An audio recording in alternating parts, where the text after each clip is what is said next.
네, 안녕하세요. 설일기입니다. 5월 31일 마지막 5월을 마무리하면서 한 주가 잘 끝났습니다. 미국 10년물 채권금리는 4.5%로 마감했어요. 우선 한 주간만 해도 변동성이 엄청 컸는데요. 29일에 목요일 기준 소비심리 지표와 미니애폴리스 카시가리 총재의 금리 인상 여부에 대한 발언 이후 10년물 국채금리가 4.6%까지 급등을 했어요. 그렇게 모두 긴장하면서 1분기 GDP 발표가 1.6%로 하락하면서 금리 급등이 사그라들면서 다시 4.5%로 안정되는 모습과 2차로 근원 PC 발표 이후 물가가 예상치 반등이 또 크지 않자 다시 금리가 안정화되는 모습을 볼 수가 있었습니다.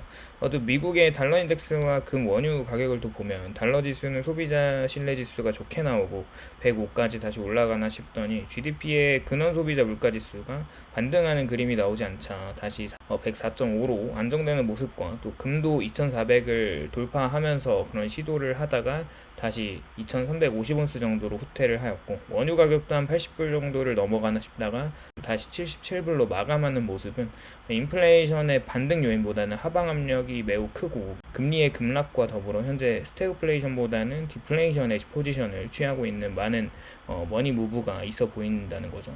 미국 내 대도시 78%에서 4월 실업률이 1년보다 늘었다고 블룸버그 통신이 이제 보도를 했어요. 캘리포니아주에서 이제 모든 도시가 4월 전국 실업률이 3.5%를 웃돌고 고용 한파의 직격탄을 이제 맞은 거죠. 미국 노동통계국이 29일에 발표를 했는데 그 자료에 따르면 미국의 이제 389개 대도시 지역 중에서 305개 도시의 지난달 실업률이 전년 대비 증가를 했어요. 56곳에서는 하락했다고 하고 있고 비농업 부문 취업률이 이제 49개 지역에서 전년 대비 늘었습니다.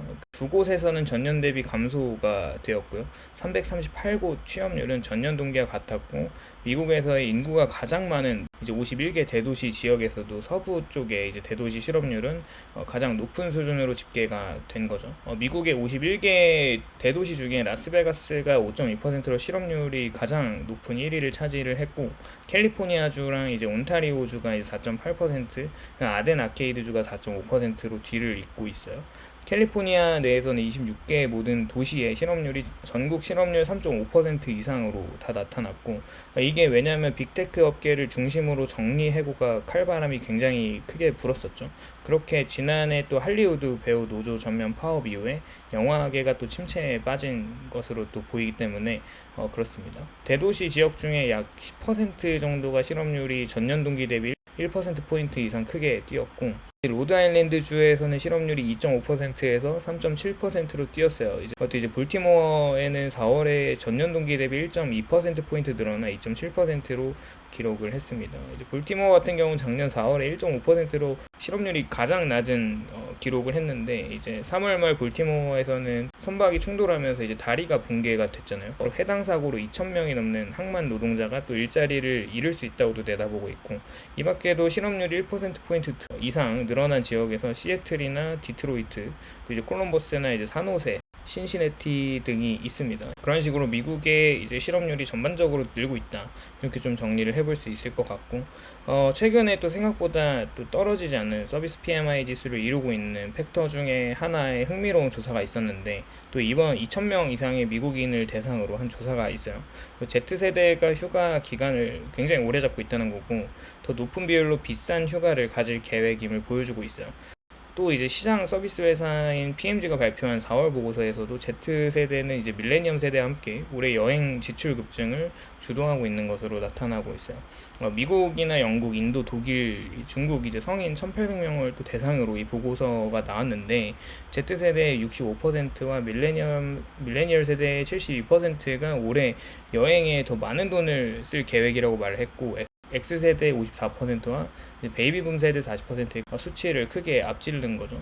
이렇게 Z세대의 40% 이상이 여름 여행 자금을 위해 부채를 계속 사용할 계획으로 나타나고 있고 그럼에도 불구하고 미국의 아메리칸 항공사는 2분기 실적 전망치를 낮췄어요. 주가가 6% 이상 급락하는 모습을 보이고 있는데 사실 현재 상황이라면 여행 수요가 계속 뒷받침되지는 않을 것과 그 정도의 소비를 유지하는 게 진짜 돈이 많아서 소비하는 게 아니라 그냥 세대 간의 소비에 대한 생각과 가치 차이로 인한 것으로 그냥 돈이 없는데 돈을 쓰는 거죠. 그럼 미국 소비가 좋을 수 있는 구조가 아니라는 생각을 개인적으로 하고 있고 또 월가에서는 올해 미국 증시에 대한 전망이 첨예하게 나뉘어져 있는데 톰리 같은 대표 강세론자는 다음 달에 S&P가 5,500까지 돌파할 것을 예상하고 있는데 이제 6월이니까 이제 이번 달에 5,500을 돌파한다는 거죠. 그리고 존 허스만 회장 같은 분은 증시가 또 70%까지 하락할 수 있다는 이야기와 또 UBS는 S&P가 이제 2024년 연말 목표가를 5,600으로 상향 조정했습니다. 또 로젠버그 리서치 회장은 닷컴 버블 수준으로 거대한 이제 증시 거품이 형성되어 있다고 경고를 하기도 해요. 우선 다행히 이번 소비자 물가 지표나 GDP가 예상치보다 낮게 나오면서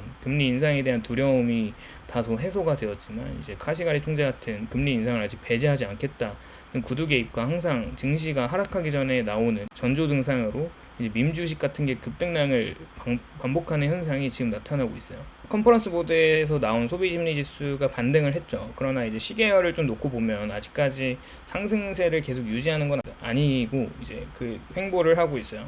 또 우선 컨퍼런스 보드 심리 지수와 침체의 연관성을 또 보면 확실히 심리 지수 하락이 선행하면서 침체가 오는 것을 알 수 있습니다. 현재 추세로는 이제 컨퍼런스 보드에서 발표한 자료에 따르면 다음 12개월 동안 미국 내 경기 침체의 가능성이 한 69% 정도로 엄청 높지도 않고 낮지도 않은 상황입니다. 또한 미국의 4월에 이제 무역 적자가 2년 만에 최대 규모로 나왔죠. 전월 대비해서 무역 적자 폭이 커졌어요. 그럼에도 불구하고 달러 지수가 이제 엄청 내려가진 않고 올라가는 모습으로 달러 강세가 지속이 되면 미국 내 기업들 중 수출 기업은 도매 재고가 또 늘어나면서 적자 폭이 더 커질 수밖에 없겠죠. 또 이번에 이제 개인 소비자 물가 지수가 PC 지수가 나왔죠. 근데 지난해 같은 기간보다 2.7% 상승을 했다고 31일 이제 나왔고 이제 시장 전망치와 좀 일치를 하죠. 전월 대비 상승률도 역시 0.3%로 월가 전망에 부합을 했고 변동폭이 큰 음식과 에너지 가격을 제외한 근원 PC 지수가 전년 동일 대비 2.8%고 지난달 대비 0.2%로 상승을 해서 상품과 물가와 서비스 물가는 이런 전월 대비 각각 0.2, 0.3% 상승을 했어요. 계속해서 물가는 이제 작지만 그래도 계속 올라가고 있는 상황입니다. 1.6에서 1.3으로 하향 조정이 됐어요. 개인 소비 둔화가 주 요인이라고 하고 있고 확실히 미국인들의 내구재 같은 비싼 물품들을 소비할 수 있는 여력이 줄어들었던 것이 반영이 되었습니다. 또한 애틀란타 연은의 GDP 2분기 예측치는 3.5에서 2.7로 하향 조정을 이미 했습니다. PC가 예상치 부합으로 금리 인상에 대한 분위기는 좀 사그라들면서 한 주를 마감을 했고요. 그러면서 이제 최근 이런 상황에서 채권 금리 급등이 더 일어나지는 않을 거라는 생각을 하고 있어요. 물가가 또 원활하게 진정되는 모습은 노동시장의 둔화로 점점 더 가시화될 거라는 생각이 들고 있습니다. 어쨌거나 이런 상황을 보면서 이제 미국이 이제 경기가 조금 하락하는 게 좀 구체적으로 나타나고 있는 것을 생각해 봤을 때 계속 채권을 투자를 할 생각이고 좀 안전자산이라고 생각하고 계속 투자할 생각입니다. 어쨌거나 오늘도 시청해 주셔서 감사드리고요. 도움이 되셨다면 좋아요와 구독을 부탁드립니다. 감사합니다.